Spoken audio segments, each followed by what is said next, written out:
Well, I just got back from a walk in the rain, and it's raining here. And I was reminded, I went to the store and I got a few things.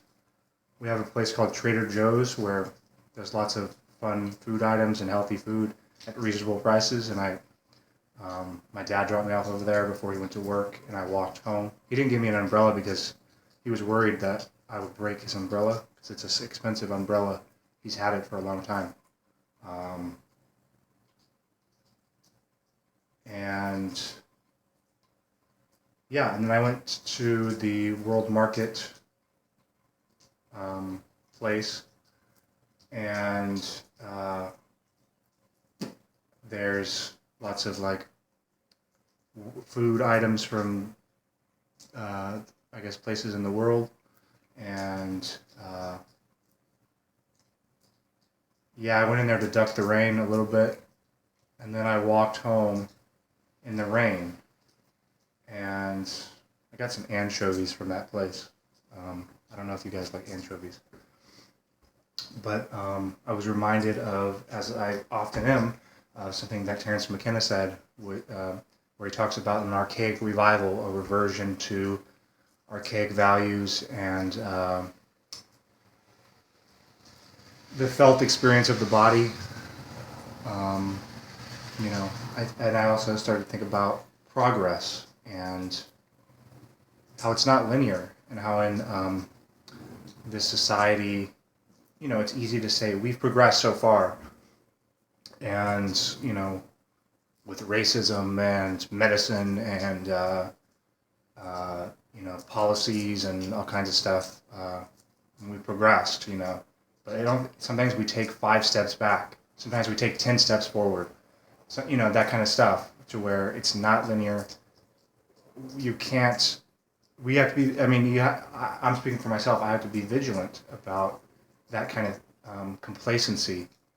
I think that there's a difference between. I think it's good to be content sometimes, but just to be complacent and to stagnate what's that thing about the devil? Idle hands are the work of the devil, or something. I forget exactly. But yeah, I was just reminded of all that stuff, apparently, and yeah, it's nice to walk in the rain. I didn't, sometimes it's good to have an umbrella, and it's like my ears are cold, but it started to pour. It started to really pour, actually, and thankfully it's about a 30-minute walk.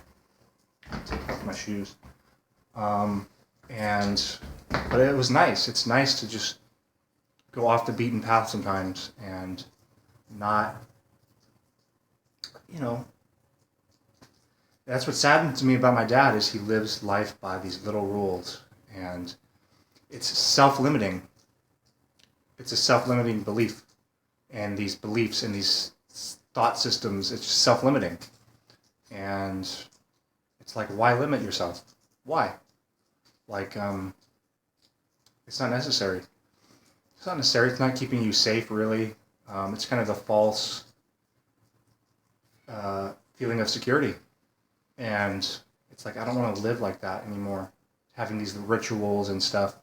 I have kind of an obsessive tendencies.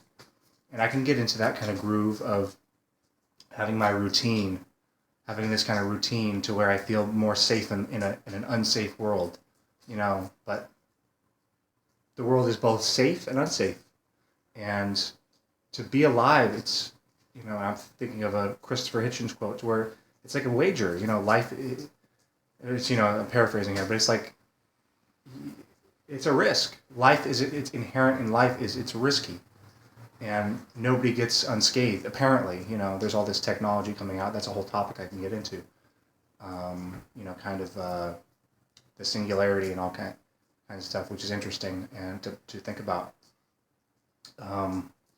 But, it's risky. It's risky to be alive.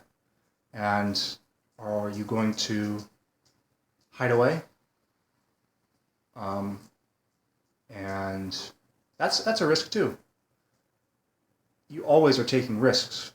Even when you're saying, I'm safe and I'm tucked away, and you're taking a risk of losing out on this opportunity to live your life. And, you know, I don't want to live like that anymore. I don't want to